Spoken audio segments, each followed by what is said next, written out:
जय जोहार, नमस्कार। आप देख रहे हैं सुप्रभात न्यूज छत्तीसगढ़। आइए जानते हैं छत्तीसगढ़ की टॉप बड़ी खबरों को।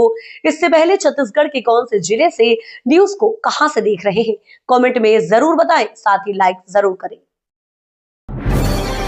वंदे मातरम की 150वीं वर्षगांठ 19 से 26 जनवरी तक होंगे कई कार्यक्रम।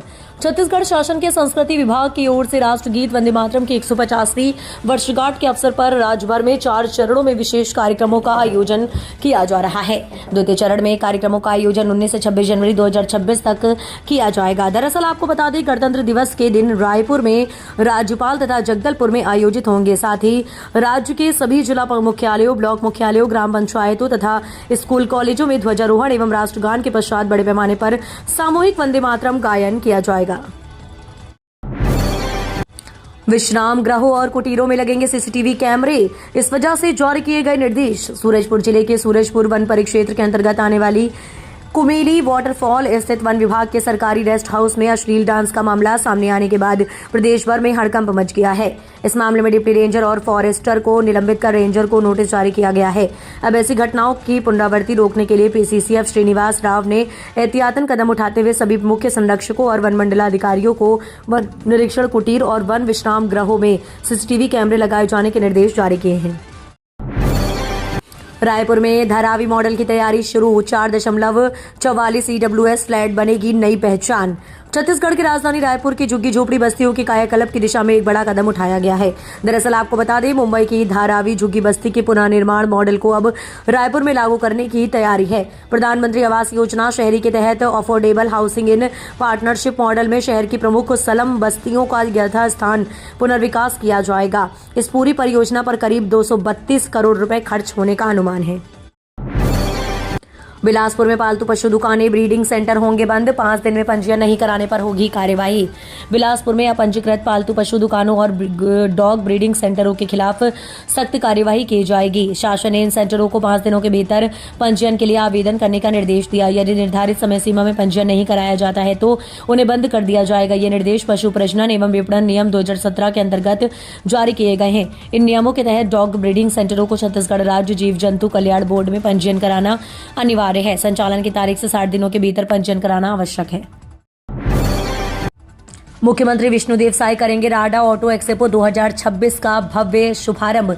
ऑटोमोबाइल्स डीलर्स एसोसिएशन मध्य भारत के सबसे बड़े और प्रतिष्ठित ऑटोमोबाइल मेले द्वारा राडा ऑटो एक्सपो 2026 के आयोजन की आधिकारिक घोषणा कर दी गई है। ये 17 दिवसीय भव्य ऑटोमोबाइल्स महाकुंभ आगामी 20 जनवरी से 5 फरवरी 2026 तक राजधानी रायपुर के राम बिजनेस पार्क में आयोजित किया जाएगा। ये आयोजन न केवल व्यापार का केंद्र होगा बल्कि छत्तीसगढ़ के प्रगतिशील आर्थिक छवि को वैश्विक पटल पर प्रदर्शित करेगा। जारी आधिकारिक राजपत्र अधिसूचना के अनुसार ऑटो एक्सपो ग्राउंड से खरीदे हर गाड़ी आरटीओ पर लाइफ टाइम टैक्स में 50% की भारी छूट प्रदान की गई है। छत्तीसगढ़ में शादी का रजिस्ट्रेशन जरूरी, 7 दिन बनेगा मैरिज सर्टिफिकेट। छत्तीसगढ़ में विवाह का पंजीयन अनिवार्य कर दिया गया है।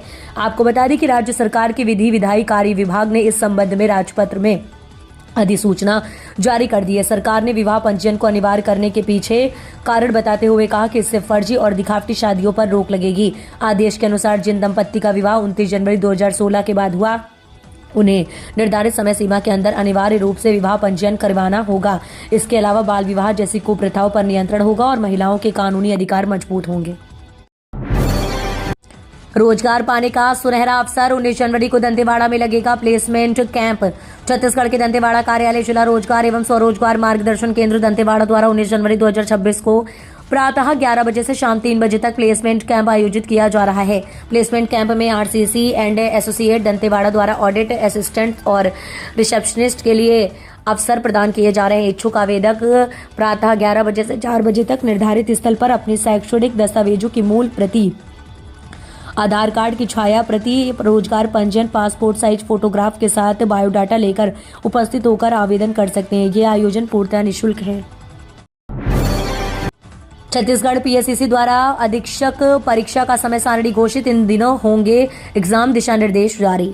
छत्तीसगढ़ लोक सेवा आयोग द्वारा अधीक्षक परीक्षा 2025 का 18 जनवरी की सुबह 10 बजे से दोपहर 1 बजे तक आयोजित की जा रही है।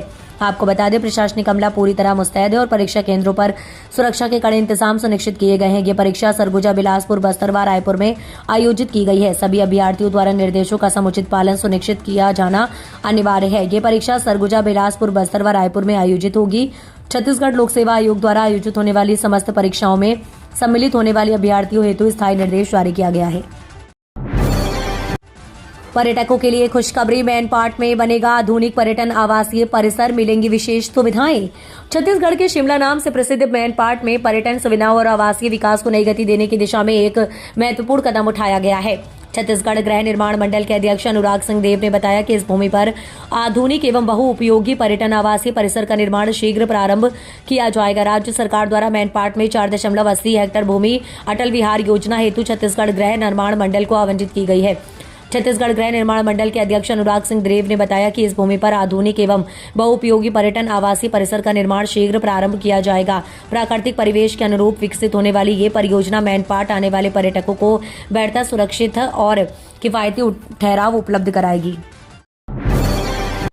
बिना टिकट अधिकारी रिश्तेदारों की एंट्री बंद, खाने पीने की तय रेट लिस्ट जारी।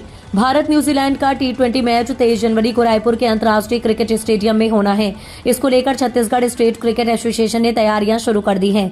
दिसंबर में हुए भारत दक्षिण अफ्रीका मैच के दौरान जो व्यवस्था और दर्शकों को परेशानी उठानी पड़ी, उसे दूर करने के कई कदम उठाए जा रहे हैं। T20 मैच के दौरान किसी भी विभाग के अधिकारी और उनके रिश्तेदार बिना पास व वैलिड टिकट के स्टेडियम में प्रवेश नहीं कर सकेंगे। एक्सरे के बाद डायलिसिस भी सिर्फ 1 रुपए में, इस जिले के लोगों को बड़ी राहत। मकर संक्रांति के अवसर पर 1 रुपए में एक्सरे सेवा की शुरुआत के बाद वैशाली नगर विधानसभा के नागरिकों को विधायक रिकेश सिंह ने एक बड़ी सौगात दी है। आपको बता दें कि अब जरूरतमंद मरीजों को मात्र 1 रुपए में डायलिसिस की सुविधा भी उपलब्ध होगी। इस पहल से किडनी रोग से पीड़ित गरीब और मध्यम वर्गीय परिवारों को बड़ी राहत मिलेगी। विधायक रिकेश सिंह ने बताया कि प्रारंभिक चरण में प्रतिदिन अधिकतम 5 मरीजों को डायलिसिस की सुविधा दी जाएगी। इसके लिए विधायक कार्यालय 0 रोड शांतिनगर से संपर्क कर 1 रुपए का टोकन प्राप्त किया जा सकेगा। छत्तीसगढ़ के जिले में अगले 2 दिन शीतलहर का अलर्ट। दुर्ग जिले में सर्दी का असर फिलहाल सीमित बना हुआ है, लेकिन मौसम विभाग ने अगले 1 से 2 दिनों में शीतलहर की संभावना जताई है। सुबह और रात के समय ठंड का प्रभाव अधिक महसूस हो सकता है। मौसम विभाग के अनुसार दुर्ग में अधिकतम तापमान करीब 30 डिग्री सेल्सियस और न्यूनतम तापमान 10.8 डिग्री सेल्सियस दर्ज किया गया है। खासकर सुबह के समय हल्की धुंध और ठंडी हवा के कारण लोगों को परेशानी का सामना करना पड़ रहा है। SIR के साथ टैक्स रिकवरी पर जोर, आयुक्त ने अधिकारियों को दिए सख्त निर्देश। छत्तीसगढ़ के रायपुर नगर निगम आयुक्त विश्वदीप ने गुरुवार को निगम मुख्यालय में राजस्व विभाग और नगर निवेश विभाग के अधिकारियों की अहम बैठक ली। बैठक में उन्होंने स्पष्ट निर्देश दिए हैं कि SIR प्रक्रिया के साथ साथ प्रॉपर्टी टैक्स और अन्य राजस्व की वसूली को भी सर्वोच्च प्राथमिकता दी जाए। आयुक्त ने कहा कि आम नागरिक नियमित रूप से प्रॉपर्टी टैक्स जमा कर रहे हैं, लेकिन बड़े बकायेदारों और सोसाइटियों पर करोड़ों रुपए का टैक्स बकाया है। वन एवं जलवायु परिवर्तन विभाग में प्रशासनिक फेरबदल, 4 IFS अधिकारियों को नई पदस्थापना। छत्तीसगढ़ शासन ने वन एवं जलवायु परिवर्तन विभाग में प्रशासनिक स्तर पर बदलाव करते हुए 4 भारतीय वन सेवा अधिकारियों को नई जिम्मेदारियां सौंपी हैं। इस संबंध में नवा रायपुर स्थित वन एवं जलवायु परिवर्तन विभाग द्वारा आदेश जारी किया गया है।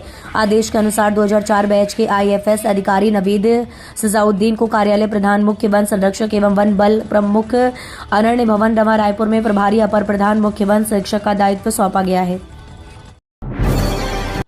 समर्थन मूल्य पर धान खरीदी में अनियमितता, 48 कर्मचारियों पर एक्शन। छत्तीसगढ़ राज्य में खरीफ विपणन साल 2025-26 में समर्थन मूल्य पर की जा रही धान खरीदी में अनियमितता बरतने के फलस्वरूप समिति प्रबंधकों और धान खरीदी से जुड़े 38 कर्मचारियों पर कार्रवाई की गई है। इनमें 31 कर्मचारियों के विरुद्ध निलंबन और निलंबित, 1 की सेवा समाप्ति, 2 को सेवा से पृथक, 1 को कार्य से पृथक और 3 कर्मचारियों के विरुद्ध FIR दर्ज कराया गया है। ये कार्यवाहियां प्रदेश के 12 जिलों दुर्ग, बेमेतरा, कबीरधाम, बिलासपुर, जांजगीर चांपा, रायगढ़, सक्ती, जगदलपुर, रायपुर, गरियाबंद, महासमुंद और बालोदा बाजार, भाटापारा में की गई है। राजीव युवा उत्थान योजना के तहत सिविल सेवा परीक्षाओं की तैयारी के लिए दस्तावेज सत्यापन 27 और 28 जनवरी को राजीव युवा उत्थान योजना के तहत वित्तीय वर्ष 2025-26 के लिए राज्य स्तरीय चयन परीक्षा के बाद दस्तावेजों का सत्यापन नवा रायपुर स्थित इंद्रवती भवन के तृतीय तल स्थित कॉन्फ्रेंस हॉल क्रमांक 4 में 27 और 28 जनवरी को सवेरे 11 बजे से आयोजित की गई है। योजना के तहत लोक संघ सेवा आयोग की ओर से आयोजित सिविल सेवा परीक्षाओं की दिल्ली में रहकर तैयारी करने की सुविधा प्रदान की जाती है, जिसके लिए 28 दिसंबर 2025 को प्राक्कलन परीक्षा आयोजित की गई थी। छत्तीसगढ़ में 3 फरवरी से शुरू होगा open golf championship 2026 PGTI season professionals golf tour of India और छत्तीसगढ़ के उप मुख्यमंत्री और खेल मंत्री अरुण साव ने आज संयुक्त रूप से छत्तीसगढ़ ओपन गोल्फ चैंपियनशिप के दूसरे एडिशन के आयोजन की घोषणा की। ये टूर्नामेंट PGTI का 2026 सीजन का पहला टूर्नामेंट होगा। दरअसल जो 3 से 6 फरवरी तक नया रायपुर के शानदार fairway golf and lake resort में खेला जाएगा। इस इवेंट के लिए प्राइज मनी जो पिछले साल पहले एडिशन में 1 करोड़ रुपए थी, इस साल दूसरे एडिशन के लिए बढ़ाकर 1.5 करोड़ रुपए कर दी गई है। उम्मीद है कि भारत के जाने माने प्रोफेशनल खिलाड़ी और विदेशों के हाई प्रोफाइल्स खिलाड़ी इस इवेंट में हिस्सा लेंगे। टूर्नामेंट हफ्ता 1 फरवरी को प्रो एम इवेंट के साथ शुरू होगा। नक्सल प्रभावित क्षेत्रों में विज्ञान और वाणिज्य शिक्षा को बढ़ावा, आर्यभट्ट योजना से SC/ST विद्यार्थियों को अवसर। छत्तीसगढ़ के नक्सल प्रभावित जिलों में अनुसूचित जाति और जनजाति वर्ग के विद्यार्थियों के लिए विज्ञान एवं वाणिज्य विषयों में शिक्षा को प्रोत्साहित करने की दिशा में राज्य सरकार द्वारा विशेष पहल की जा रही है। दरअसल इस पहल का उद्देश्य न केवल इन विषयों के प्रति विद्यार्थियों की रुचि बढ़ाना है, बल्कि भविष्य में शिक्षकों की कमी को भी दूर करना है। शिक्षण प्रोत्साहन योजना के अंतर्गत दुर्ग और जगदलपुर में 500 सीटर विज्ञान एवं वाणिज्य शिक्षण केंद्र स्थापित किए गए हैं। चाइनीज मांझा से घायलों को मुआवजा देने की मांग, नेता प्रतिपक्ष ने सीएम को लिखा पत्र।